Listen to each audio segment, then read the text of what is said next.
I'm going to make a massing model. I'm going to show you how you can put a dormer window in your massing model. So I attended the user group meeting the other day in Seattle. It was really good. Thanks for having me, Benson. And one of the things we covered was massing models. So I've got an object here.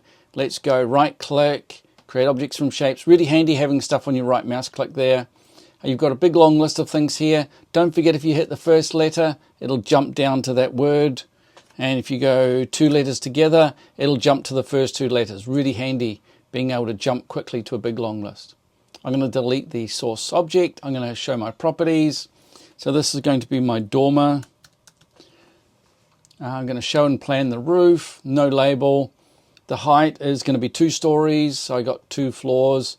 I'm not going to show the floors, but I do want to use the custom roof from profile. That's important.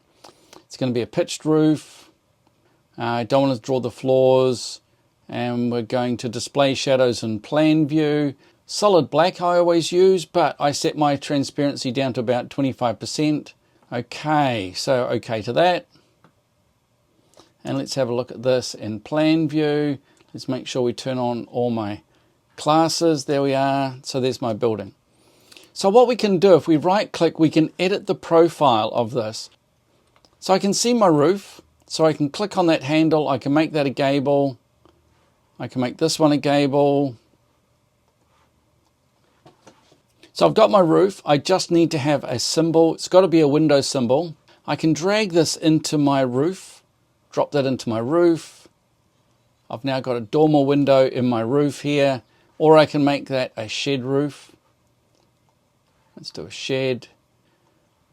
Okay, so I've created a shed roof, and now you can see I've got a solid gable to my massing model.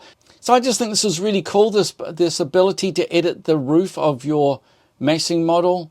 So if you need it, you can make your dormer window in your massing model. Thanks for watching.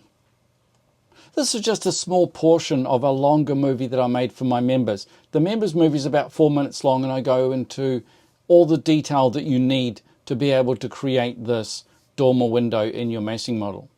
So I hope you like this movie, but do remember, if you're a member, then you'll find the extended movie in the members area. See ya.